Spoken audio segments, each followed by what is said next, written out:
Hey guys, it's Jenny from Southern Savers. It is Monday night and our weekly Q&A. This week we are gonna hit budgets. It's like the worst word in some marriages, some households, but it's a really good word. It's a really helpful word to have some kind of idea as to where things are going, where they went, how to do better the next time, right?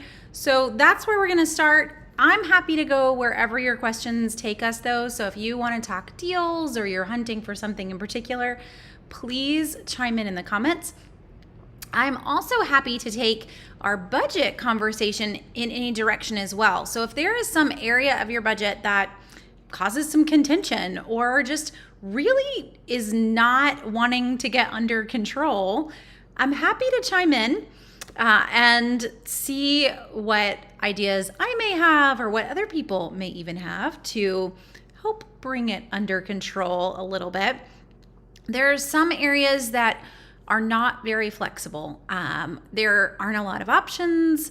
There are some things you can do, but not a ton. And then the areas that we feel like we have control over, they almost are the parts that bring us joy, right? So when I come and I say, well, you don't need to be eating coffee or drinking coffee or going out to eat, things like that, that ends up making you feel like all you do is take things out, right? You can still have some of this fun, but maybe we just find cheaper, more affordable ways to do it. So it's a budget, it's some constraint, but I'm not one to come and say none whatsoever. I think if we try to cut completely from our budget categories, we end up failing. It's like a diet. If you pretend or try to pretend that there is no such thing as dessert, that is only going to last so long, right? You can only convince yourself to not eat ice cream and cake for, I don't know how long I'd make it. But we all have something that we need, even in tiny little bits, to help us feel like it's not everything fun has been taken out of our life. So I'm not trying to come at our budget from that perspective. I do want to come at it with a perspective though that we can make some changes. We can rein things in a little bit, but still enjoy some good things too. That's our hope, right? So as we dive in, hi to Sue and Wendy and Lynn. Glad to have you guys jump in and join me already, and to everyone else that's watching. So if you have, again, anything in particular, feel free to comment. Actually, I would love to know, even for some of you, maybe you have your budget fully set now. You're good. We're not really struggling. But what was one area that you remember being the hardest to get under control? I would love to hear that too, because I think that's one area where when you do feel like your budget's not working, you feel like you're alone. But odds are we're not alone. I bet it's the same categories for a lot of us. So for those of you who are on, I would love for you to put that into the comments. What is one area that was the hardest to get under control? And maybe what is something that you did to help get that in the right direction if you were struggling in that area?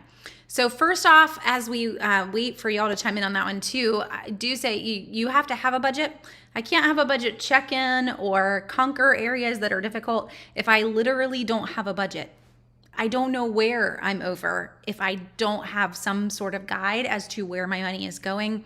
So if you have nothing, a spreadsheet will do the trick, but there are some free resources that you can use too. So I'm going to put in a link to some free Dave Ramsey printables. This is a great resource. They're free to get you started. So these are Dave Ramsey's budgeting helpful forms. And that is one to at least get you started. The link that I've sent you to is the general page for their useful forms.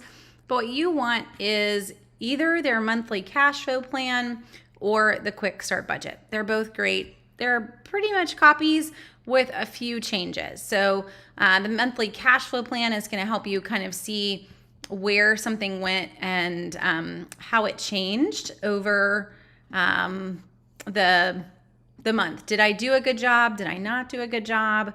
Did I hit my budget or not hit my budget?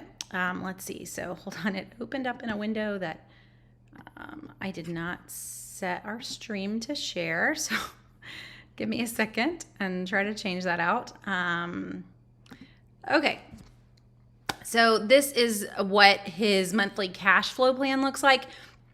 And this is letting you track both.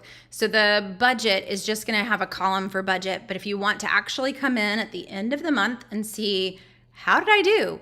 Did I actually achieve what I planned to do? That is where this monthly cash flow sheet, or it's just a free PDF, is going to help you do that. So you can put in what you budgeted, and then you can put in what you actually spent. Maybe you keep these categories in a spreadsheet. Could be a very simple way to do that with your checking account, and you just tag things as mortgage, as electricity, so that you've got an idea of where these are going if you're going to use the spreadsheet method. There's a few things about this budget that I love though. So if we are just sitting down for the first time, I'm telling you, let's talk about areas that are really hard to get under control. How do you even know that that area is out of control? And that is where I love that they've done this. So in each of these sections, they've actually given you what percentage of your income should be in that bucket in the first place. And that is where a lot of us will find we've already kind of broken the general guidelines. So if you look at your mortgage or your rent, and then you throw in your taxes and you throw in your HOA and everything else that's getting thrown in there, I would even throw in your insurance into this category. They put it in a different category. But the total spent for housing should be between 25 and 35% of your take-home pay. Now, remember, that is after taxes. So it is what is actually hitting your account, 25 to 35%. Most people would say 30 is the perfect range. So they're giving you a window, but that's what we're looking for. If you're way over, then honestly, if you were to sit down as a financial planner kind of client, the first thing that a financial planner is going to do is tell you, it might be time to sell. It might be time to look for something smaller, because your mortgage is hopefully the largest bill you're paying every month, or your rent. So if I'm going to make any drastic impact on my budget, it is actually trying to handle the largest bill, potentially moving. That's a big one, right? That's like the nuclear option. Let's explode it and let's pack everything up and go somewhere smaller. But if that's really where your budget's at, then let me be the first person to give you the hard news. Now, there are some things we can do in that housing section though, just to throw it out there. Do you have an extra room? Could you take on a renter in a spare room?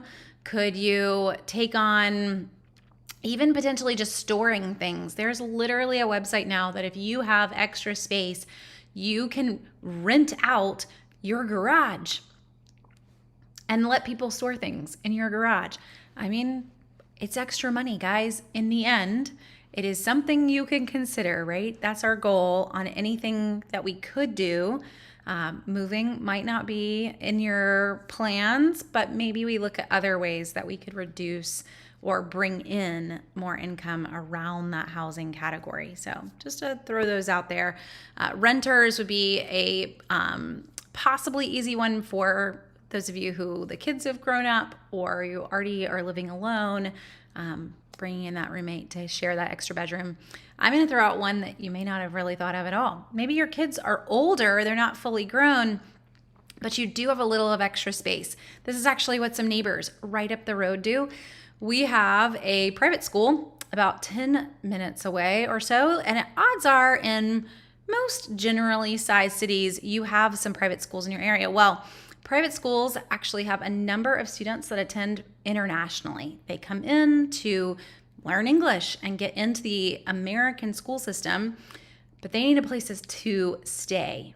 So our neighbors keep international students every school year, an international student, and get paid a lot of money to do that because these students pay room and board, and then that is shared with you for housing an international student. Now there are some requirements there. You have to get them breakfast and dinner every day. They eat lunch at school. You have to get them to and from school. But, if I've got the extra space and I was going to drive past the school anyway, it could be something you can consider. So just throwing out some unique ideas maybe. That's a little different, but a way that could help. Okay, so some folks that are chiming in, Sue says, groceries are getting so much more challenging. It feels like BOGOs are what they used to be at full price. I agree, Sue. I will say, if it helps, that looking at prices, we are actually starting to see them come down a tiny bit on some items. But I think at this point, it's more that our brains just kept thinking that things were only going to last for a little bit. And now we're realizing this is normal, right? This is where they're going to stay. But I do agree these prices are painful. I was actually having a chat with some friends this week. What does your grocery budget look like? And one of their first comments was, I miss the $80 huge buggy full of grocery days. And it does feel like those days are past us. But in terms of groceries, what I told them, the biggest area that we spend is usually meat. So if there's any area that we can try to tackle, it may be that we put a more concerted effort into stocking up on meat at its lowest possible price. So I just saw Carrie pop in the comments too. Carrie lives in my area and was actually telling me, like, Jenny, chicken is back on sale at the Chef store.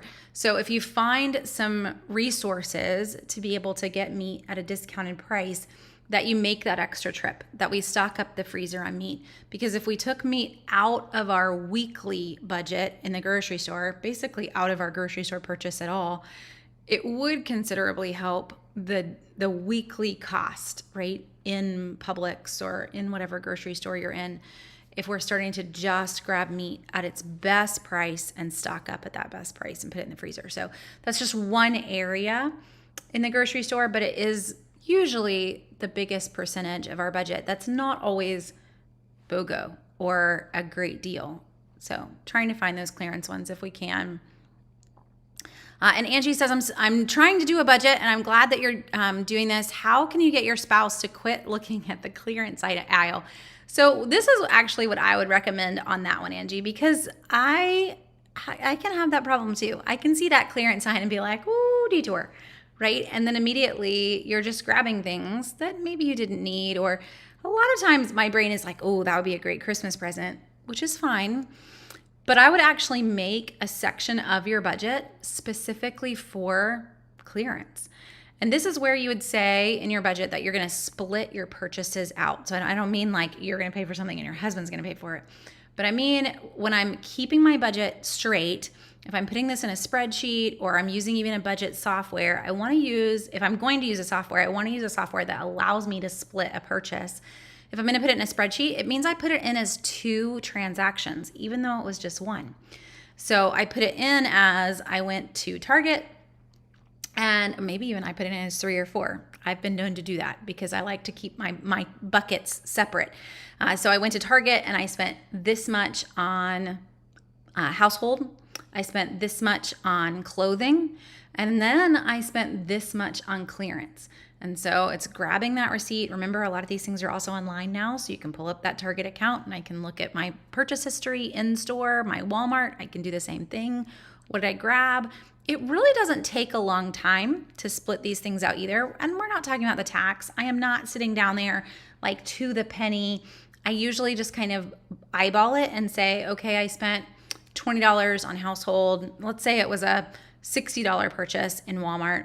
I spent $20 on household. I spent $10 on clothing, kind of rounding up or down to just make easy numbers.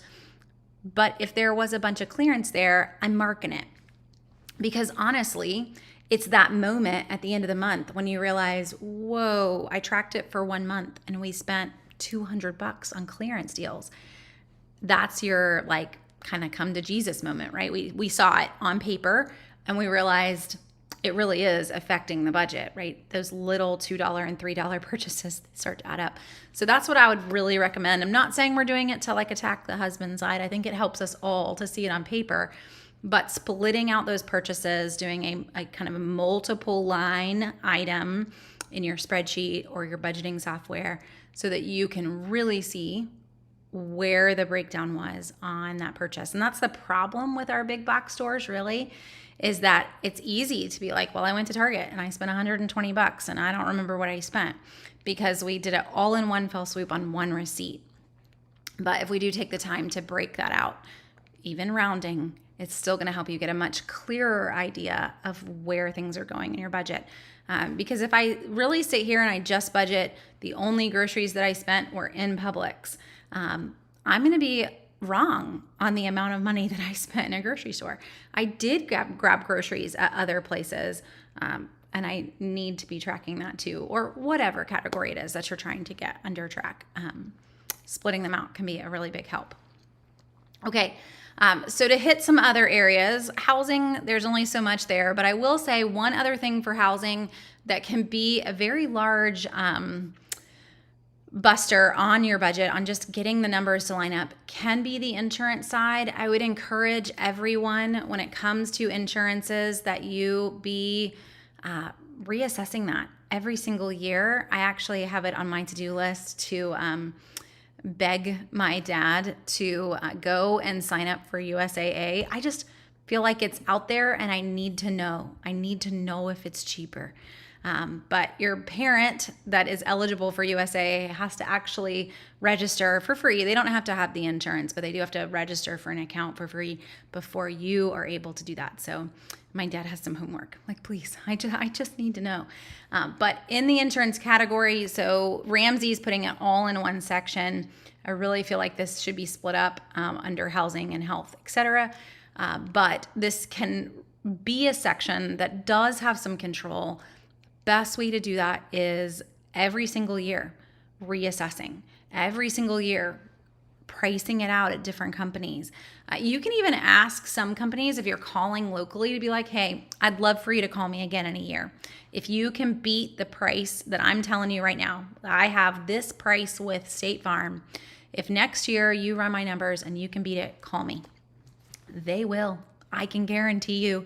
So it's going to even save you the step. If they can beat that price, they are going to put you in their little newfangled Rolodex to spin back around and hit you for a better price next year. So now I will be the first to tell you, not all insurances are really comparable. So I'm not telling you to like go and get the worst homeowners insurance ever because it saved you $10.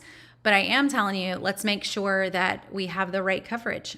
That we have even the right size house. I think I shared with this earlier this year when we talked budgets too, but I sat down with our State Farm guy. That's what we have right now. I guess it was last fall, and said, okay, I want to do this item by item. I want you to tell me every single thing that we're covering for the car, for the house. And turns out they had the wrong square footage for our house. Like, by almost 1,000 square feet. We have a large covered porch. It's a beautiful porch, but they were charging us as if it was heated and cooled square feet. It has a ceiling fan, but it is not heated and cooled. So that right there really knocked our homeowners insurance down by almost $200. That's big. Would I have found it just sitting at home, calling different companies? Maybe not. So it really was sitting in their office. Okay, let's look at every single one of these and tell me what it is, what we're covering. It was very helpful. So I would encourage that too for anyone that's in that boat. Okay, so Wendy, your father retired from the military. However, he's deceased. So I'm not sure exactly how USAA handles deceased members, but if the original person that was eligible for USAA never had an account, or even like a free, just signed up online for an account, yes, I'm saying there's a potential that you're not eligible with them. So it is on my list of like, while my dad is still alive, he needs to do this so that I can know that. But from what I saw on their website, now they do have a phone number that you can call, so you could try that. And it says like, if you go on their website even now, you'll see a kind of like a fill in the box to sign up for USAA. I did this like a month ago. And when it says, is your parent a member, or were they ever a member, and you say no, then it'll say, okay, well, currently you're not eligible. you can get your parent to sign up, or you can call this number for other options. So you guys may be in that boat. I don't know what that number is going to get you because my dad is still alive. So for me, it was like, okay, Dad, you have homework, so that I can at least have access to it. Whether or not it's going to save me anything, I don't know, but I need to know. It's like information my brain must acquire. Is there a way to compare insurances? So I will tell you this much. There are some online insurance, like e-insurance kind of brokers that will supposedly let you compare. I do not recommend that. You are asking for your phone to ring every 10 minutes for the next year and a half. So sorry if you own e-insurance, but I do not recommend that you do it that way. I would recommend that you actually go to actual insurance companies. You can fill out quotes online with them. So go straight to Progressive, straight to State Farm, or call a local insurance agent versus putting it into one of those systems, because all that they do is just sell your number to any insurance agent that wants your number. And I did this for health insurance last year. I still get text messages from people trying to get me health insurance. Like, it's not even open. You can't get health insurance until November. So stop bugging me. And the second I hit enter with my phone number in that form, the phone call started. So I was like, what have I done? I should have known better. So I do not recommend the online systems for comparing any sort of insurance. Just manually make those phone calls. If it's coming to health insurance and you want to get some quote ideas, what I would recommend there is there are a number of insurance brokers. You have some in your town, I have no doubt. And with health insurance, you do not pay for a broker to help you. They get a little kickback from the policy, but they will definitely sit down and help you. They can even help you sign up for government plans. So if you are looking at going on the healthcare marketplace, they can help you do that. They can help answer questions as to what those healthcare policies look like. It costs you nothing. So highly recommend searching for a health insurance broker or insurance broker in your area. Again, no cost. You don't have to own a business. They work with individuals as well as businesses, but they're going to lay out what they think is a good fit based on what you're telling them. So you're going to tell them, this is kind of what I'm looking for, and they're going to give you lots of different options. So that, hands down, is the best way to go. It is not instantaneous. You're looking at that like, I want to see a website and I want to see it all just line up with different columns. It's going to take a day or two, but it is not going to flood your phone with spam calls for the rest of your life. So please take my advice on that one. Use the insurance broker, no extra cost, to get some health insurance quotes. Now, if you are looking at the marketplace, you can do that yourself, and you will actually see the columns inside the healthcare marketplace. That's going to come up in November, I think on November 1st. And you can actually look at that even if you're not eligible for marketplace subsidies. So if if you make too much, or maybe you even have a business plan that is available to you, but you can't afford it, you can still actually use the healthcare marketplace to compare and get an idea of what prices are, even if you're not eligible for the subsidy. Anybody can still look at it. So that is an option on the healthcare side without giving up your phone number to 1,000 strangers. Okay. Yes, exactly, Scotty. Hands down, that is all they're doing, is just collecting and selling your info. So staying away from the e-insurances and all of those, you're going to be very thankful that you did it. Lynn has a question on electricity. What are my thoughts on budget billing? Is it worth it? I live in Florida, so summers are higher bills.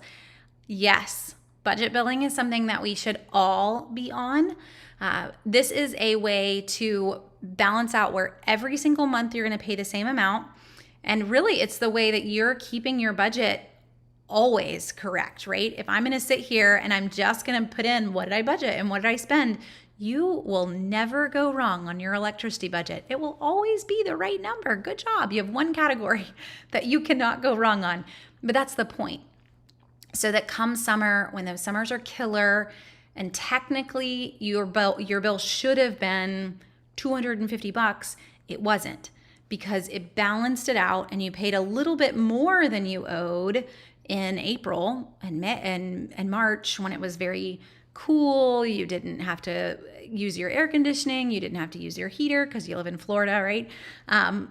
So you paid a little more than you should have those months, but that's covering you when you went a little high in the summer.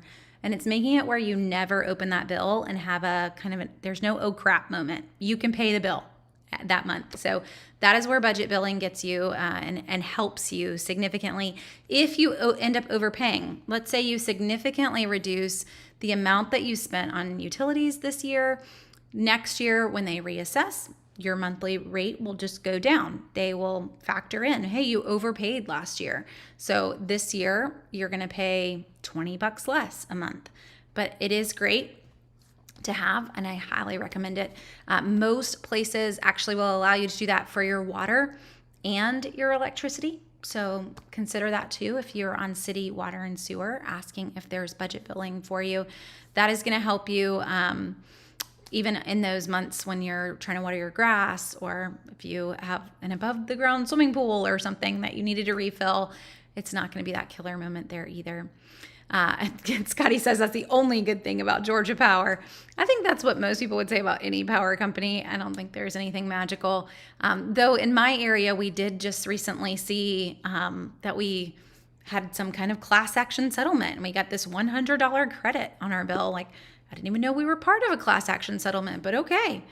So in South Carolina, some of us got some money back last month, which was kind of a fun moment. Okay. Oh, and Lexi's chiming in just in case anyone's wanting to tell or is searching for insurance and saying, don't necessarily use Allstate. They get you in with a low price and then they increase your premiums and they'll deny and lowball you. So I think you will find when you go hunting on insurance companies, a ton of reviews, mostly negative. I don't know that there's any magical insurance company. We've been with State Farm for a few years and haven't had any claims though. So I don't know. I have been hit by 2 people with Progressive though. And after that, I won't personally have Progressive. So I think we all have companies we have learned, whether through ourselves or through having to deal with them, that we might not recommend. And Scotty, I agree. So I just was realizing that, and that Helene was 1 year ago, that those of us in the North Carolina and South Carolina and Georgia area, and even for folks in Florida, it really did a number. We just drove I-40 yesterday in the one lane that is open between Tennessee and North Carolina in both directions. And I mean, the road is still literally not there for miles. And it's so hard to imagine that this was a year ago. That's how much damage was done to I-40, that after an entire year, you're still working on building up the bank underneath the road. So kind of crazy. And yes, we were the same way. We had no power for over a week as well. It was a very fun moment when the air conditioning cut back on for sure. Lynn, do I have any thoughts on whether or not to keep adult children on parents' insurance up to age 26, even after they get a full-time job? The parents' premium remains the same due to having a family plan because they're also children under 18. So yes, if they are eligible to stay on your insurance and your insurance is okay with it, I would allow it. If it's not costing me anything to keep them on my insurance, I would allow it. And I would even say, like, you know what, guys? I'm doing this as a help to you. It costs me nothing to keep you on my plan, and this is a little bit more that you can put in your take home, but I would actually encourage my adult children in a different way. And maybe even, I'm not saying like put a requirement on them, but say, hey, I'm going to let you stay on the health insurance. I'm going to make it where you don't have to pay like your portion that work would make you pay, but I want you to take the money that it would have been, and I want you to make sure you're putting it into your 401k or an IRA. Because I don't know that our adult children have retirement on the brain, right? They just got their first job. They're not thinking about when they want to quit. They just graduated from school. But if you are going to help them out, it has no cost to you, right? Then give them that encouragement. Hey, you can stay on the insurance till you're 26. It doesn't cost us anything, but we really want to encourage you to take that $150 or $200 that you would have been paying for insurance, put it in your 401k or your IRA. You're doing them two favors there, by the way, Lynn. One, you're helping them get more in their retirement. That's kind of huge. But two, you're helping them not get used to that extra $200 in their paycheck, because 26 is going to roll around. And at that point, health insurance is going to fall on them. And so this way, that was not money that was even factored in their take-home pay. You know, if it's 401k, it came out as well before they even got that take-home pay. But you're helping them to kind of already have a spot that money was going, so that when it does fall back on them, they're not in a crisis moment either. But I would. Now, a lot of insurances will not allow that. So if you are in that magical boat and they're happy to let them stay there, even though they're not in school, then do that. But many, many plans, once your adult children are no longer in school, they cannot stay on your adult plan unless they are in school. And so if that is the case, then you don't even have that option. That is where we are. So the insurance that we have, as soon as our kids are no longer in school, they can finish out that year, but then they have to get their own plan. Now, if they went back to school and they got a master's, they're technically back in school, and under the age of 26, they could go back on a plan. But that is the stipulation for many, many plans. Okay, to keep us moving, let's see. We've hit a lot of things there, and I love it. I love the questions tonight. Let's talk more on energy side. As we talked budget billing a little bit, there are some other things that we can do.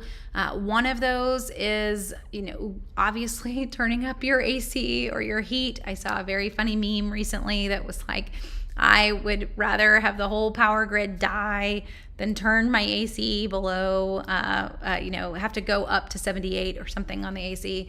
I kind of agree there, so I'm not trying to make you super uncomfortable.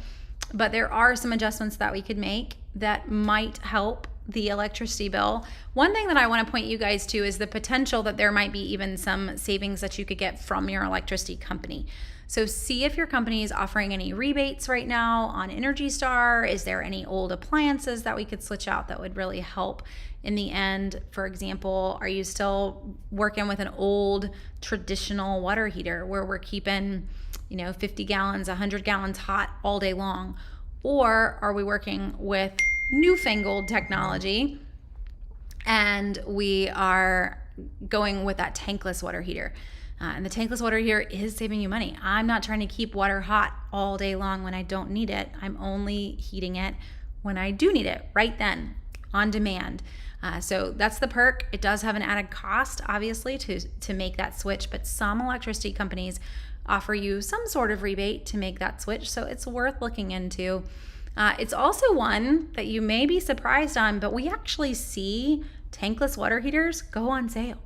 So watching for those sales. We regularly see Lowe's and Home Depot put them as one-day sales, if you keep an eye on their one-day sales, but we also see them on Black Friday, on Cyber Monday. It's not really what you're thinking of, right? You're in Christmas mode, but you can get some really good discounts on name brand tankless water heaters. So in the end, you've grabbed the water heater. I'm going to need to maybe get a plumber if I'm not familiar with it myself, but I've already got the equipment. So I'm just finding someone to come and install it if you don't feel like it's something that you could handle. So you will actually find deals.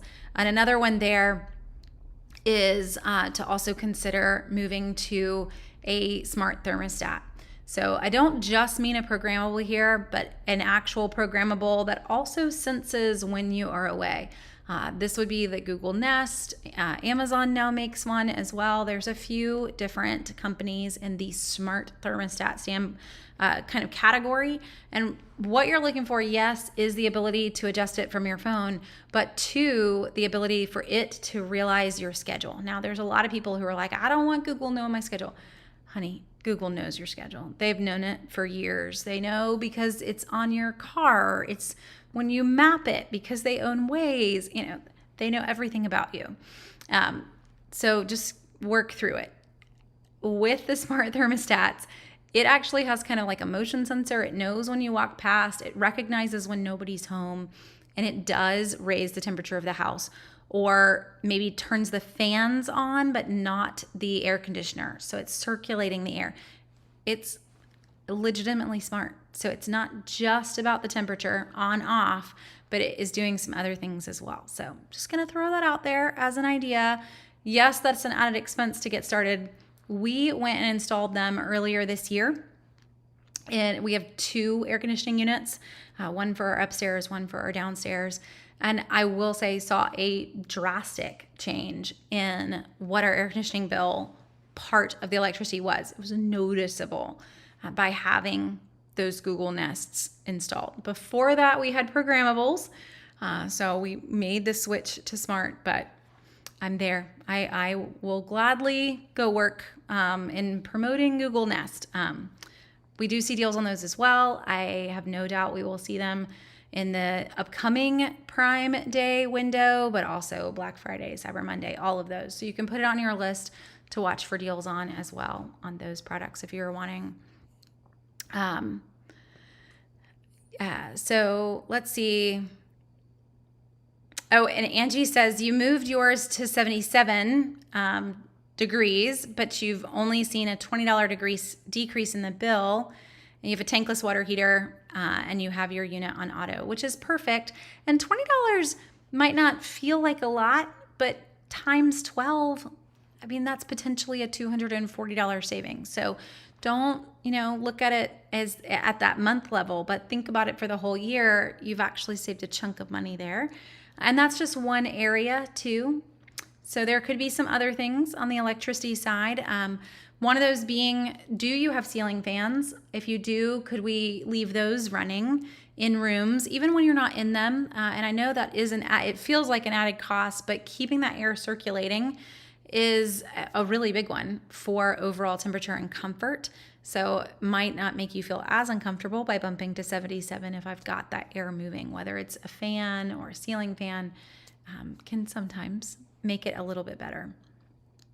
And Jennifer says they run the AC on a schedule, 80 during the day when they're at work, and then use fans and turn on at 5 to 75 and down to 73 at 9. That's pretty much what our schedule is too. So getting a little cooler at night because it's dark outside, so you're not fighting the sun all day long. It doesn't cost as much to cool the house after 9 p.m. as it does to keep it cool all day long. And then you also sleep better when you're a little colder too. So I love it. That's a great schedule, Jennifer. Another side to that too, by the way, guys, is as I mentioned the sun and fighting the sun. But if you don't have curtains, my lovely green one right here, it's really hard to point to and get it to go in the right direction. Curtains are your friend. Now, I literally don't have a neighbor, so I don't need curtains. No one is going to look in my window. The nearest neighbor, it would take me about 10 minutes to drive to their house just because my driveway is over a mile long. I've told you guys we live in the woods. We totally live in the woods. But we still have curtains because curtains decrease the cooling cost. I'm not fighting the sun all day long. In the winter, they hold heat in. They're an extra line of insulation between you and the window. So curtains are your friend. Now, I don't love curtains. I would love to not have them, but maybe this is where you get blinds and we're closing those louver blinds during the day to keep the sun out. We can open them in the evenings if you want to. I could pick on my stepmother here. My stepmother every morning would come in and open the blinds every morning.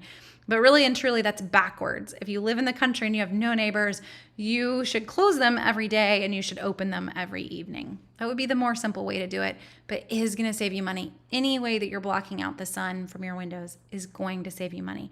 And that isn't raising the AC, right? It's not technically making you uncomfortable. It's maybe hiding the pretty view, but it isn't adding to your uncomfortableness. Great question, Lynn. How long can adult children remain on a parent's auto insurance? As of now, they're still driving cars titled in the parent's name. So as long as they're driving cars titled in your name, they obviously will stay in your insurance because they are just a a driver, an approved driver on your plan. It really depends on the insurance company as to where their take is when they become their own plan. And probably most of them are going to say when they buy a car in their own name. So once that car is no longer titled to you, it is titled to them, that they're going to need to have their own policy at that point. But as long as they're driving a car that you own, they are just an approved driver on your plan, and you're the one that's technically insuring that car. So they don't really have to leave, even if they change their name. So I've got a kiddo getting married in December, but she's driving a car that I technically own. Even with a name change, we would just tell State Farm that her name changed. She did get married. It's actually going to lower my costs a little bit that she got married. And she is going to pay us, but we can keep that same plan instead of her having to go and get a completely separate plan that she would then have to lose all those other line items, the discounts you get, that you have your home and you have everything else bundled there. It can add up, those discounts can. Well, they don't have anything else they would bundle that with right now. So we're happy to let her stay on that plan, and you can. And Jennifer, I love it. Seems like forever. They have 4 on her plan, all over the age of 26. So yeah, as long as you own the cars, and maybe that's an encouragement for your kids too. Like, hey, the longer you drive this old car, you don't go out and get a car loan. A, your insurance is cheaper because you're driving an old car. But B, it can stay on our plan, and that makes it even cheaper as well. So, maybe it's an added bonus. Little things to get our kids to think about the consequence of how they spend their money. And the consequence of getting a brand new car is a pretty big consequence that I don't think a lot of kids think through. The price of the insurance, the price of the taxes, all of it added into a car that costs way more than, the RAV4 that I've got out there that's actually older than 4 of my children. That's okay. It doesn't cost a lot. I will happily take a 2004, at this point it's a 21-year-old car. It drives great. Happy to do that. So it'll help them learn to save some money, I promise. The big things that they can get kicked off on are really just the health insurance. Beyond that, they can stay on all of your plans. I mean, how many of us lived on our parents' cell phone plans as long as we possibly could? And I'm of the generation where cell phones were just coming out. But I still vividly remember calling my parents. I had kids calling my parents and saying, hey, my husband's got a phone that work is giving him, and this is costing me an arm and a leg to have one phone on a plan all by itself. Back in the day, that one line wasn't pretty. I don't know how much one line costs. I haven't had just one line in years.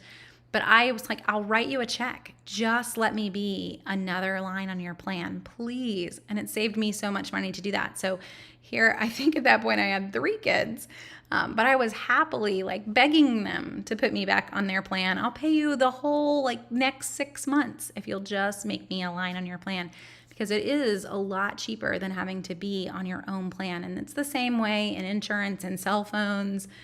So let them stay. As long as they're willing to pay their part, let them stay.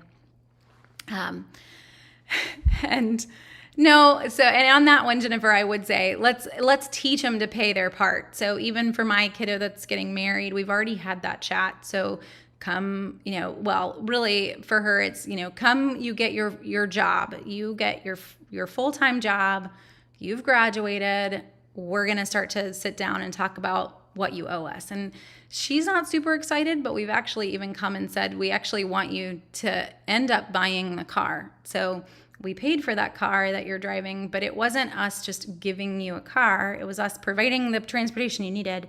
But if you are wanting to keep that car, you're going to need to pay us its market value now, not when we bought it, but now, to just make her have some ownership in it. It's not about, I just got a car. Now, keep in mind, we're talking some old cars out there, but they're still decent cars. And it's about, again, a personal responsibility, but realizing once they own it, they do value it a little bit more. That's my car. I had to pay for that, right? We all have that mentality. So As long as they're paying for it, let them stay. It's not a problem.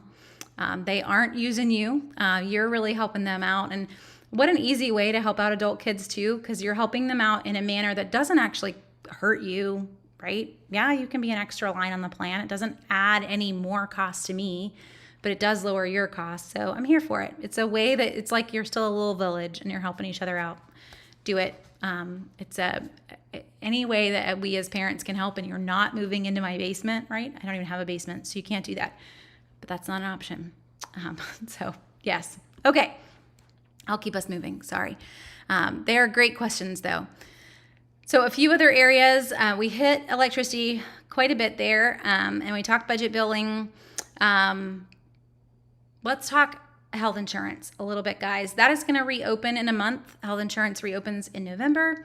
I mentioned this a little bit when we were talking mobile apps last week, and ended up with a lot of people not even knowing about it or thinking about it. So I do want to say, from a healthcare standpoint, if your health insurance price is killing you, there are other options. Now, this is not an option for everyone.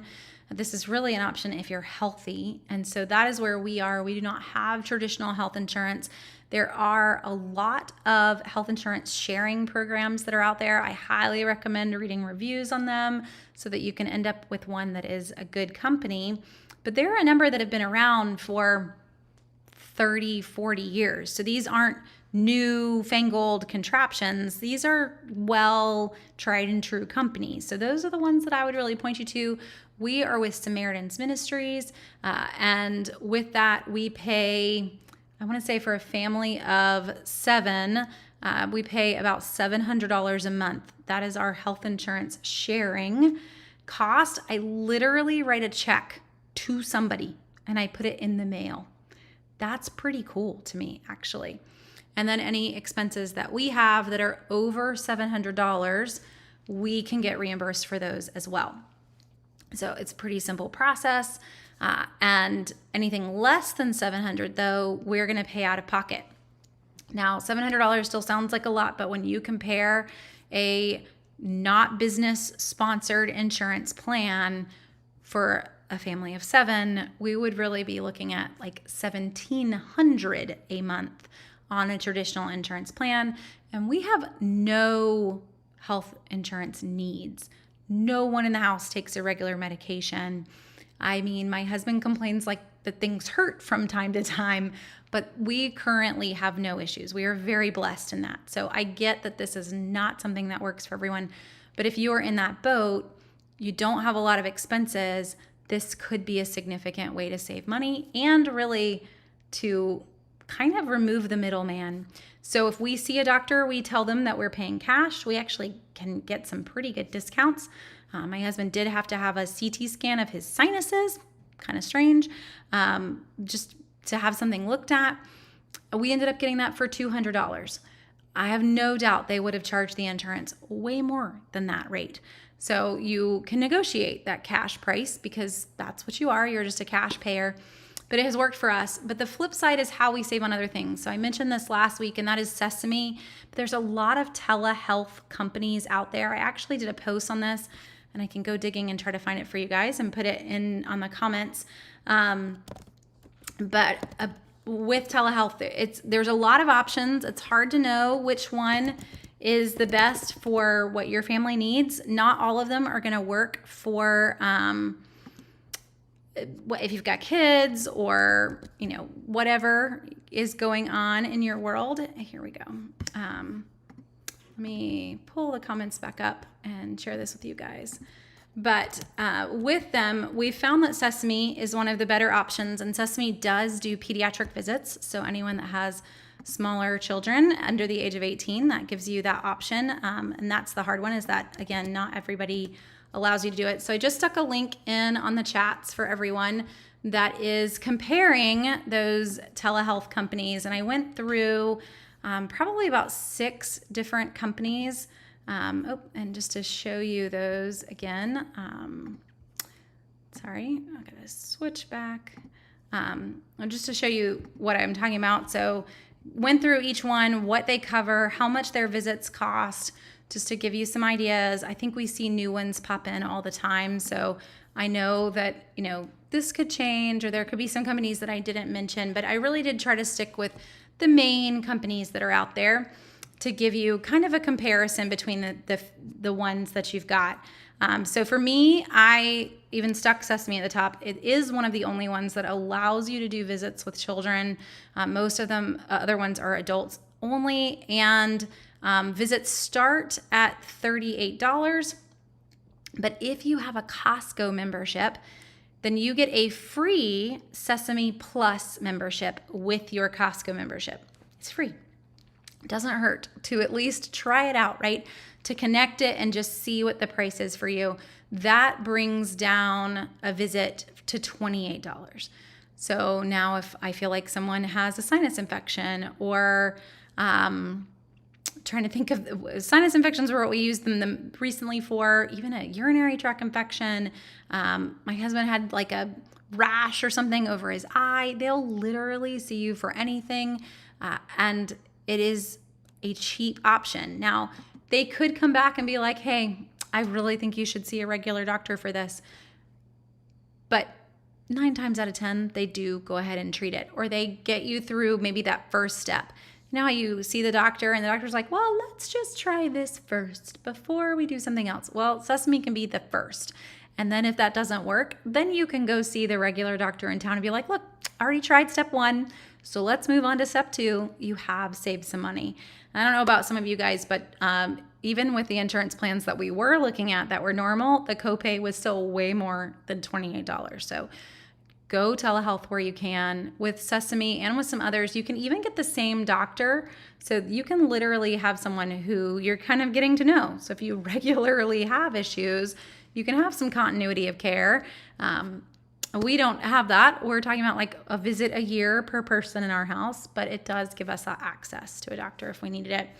And yes, Angie, Sesame is all online and online doc, if that's how you wanted to go. One other option, and I actually did this year, so I do have a regular doctor in town, but one other way that we save on health insurance is you can actually order your own labs. You don't need a doctor's order to do that.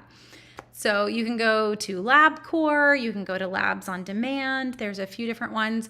And instead of going to my normal doctor, this is the order for some reason. The doctors love to do physicals these days. You go to the doctor, you see the doctor, and then they order lab work. And then they call you, or they have you come back in to talk about the lab work. I don't have the money for that. So call the doctor and say, hey, I don't have the money for that. What labs would she normally order? And then order those yourself. Pay cash for them with the Labs on Demand or the LabCorp. For me, like a full physical CBC, BMP, I'm a nurse, so I'm naming things that probably mean nothing to you, but the full normal labs that a doctor would normally order on a woman in her mid-40s, it was like $100, guys. Done. Paid for in cash. I have all the labs. They send you the report. They can send it to your doctor as well. But I can now take those to my physical with my doctor and be like, hey, still here, didn't cancel on you, but I did skip the whole lab part. And now we can talk about the labs while I'm here. So we're saving a whole another visit. So sometimes you need to get a little proactive, and there are definitely ways that you can do that. And not having traditional insurance has made us have to be a little bit more, thinking ahead on how to save there. But those are some key ways that can hopefully help if you're paying by the visit, like some of us do. And then I also mentioned GoodRx last week in terms of a way to save on meds. GoodRx does actually have visits there too. But with GoodRx, you can also just use them for the actual prescription saving side, which is all that I do. I do not use the GoodRx Care. I just use the GoodRx app for kind of hunting. Oh, this is what they prescribed. Who has the cheapest price? And by the way, with GoodRx, which I did mention last week, guys, you can use this even for your pets. So if you go to the vet and the vet says, oh, the dog needs, a daily antihistamine because they're allergic to grass, I feel for you. But if they say that, I don't have to get it from the vet. I can say, okay, great. Will you write me a prescription for that? And then I can start to do my research, plug it into GoodRx, see if it's a human medication. Many times they are. Can I get it somewhere else cheaper? Then I can get it from the vet, because you might be able to do that. You never know. So don't just consider prescriptions to be something that we can only save on for people, but we can definitely save on them for pets as well. Okay. That was a long tangent, but maybe it helped somebody on the healthcare side. One other one, and speaking about pets, is that I do usually get a question from folks about pet health insurance. We've got a lot of vets now that are pushing pet health insurance. I would encourage you with that to consider it like dental insurance. So both of these function the same way. I am not getting a set price for a procedure at the dentist, right? If you have dental insurance, they're going to pay a certain amount, but you still owe what's different. And that's a hard one when you get that bill. That's how pet insurance works as well. So they're going to pay a certain amount, or they're going to reimburse you a certain amount, is how a lot of them work. They don't pay the doctor, but they pay you back. But it's only a certain amount. And so whatever the doctor charged, you still owe the difference of that. So if you're looking into pet health insurance as just a way to save on those costs, I would definitely do your homework. I would even ask the vet, which ones pay the best? Now, keep in mind, a lot of vets do offer some. You'll see pamphlets in their offices. It's like drug reps, and they get a kickback when you sign up for it. So if you start to feel like maybe they're giving you a little bit of a biased opinion, then step back and let's just read some reviews online. Go to the Better Business Bureau as well. Those are going to be the people who are having big issues. People only are going to file claims against a company on Better Business Bureau if they feel like I have no other option. These people have treated me horribly. But it is a really great way to research a company to know how they're paying. Are they paying anyone? How they're responding to people. So that can be a huge one for researching any company, but definitely some of these pet insurances and other unique insurance options that are out there right now. Yes, so some other ways to save on meds, definitely, Angie, is go generic where you can, and always go, she says to always go to a local pharmacist instead of a national brand, Walgreens, CVS, etc.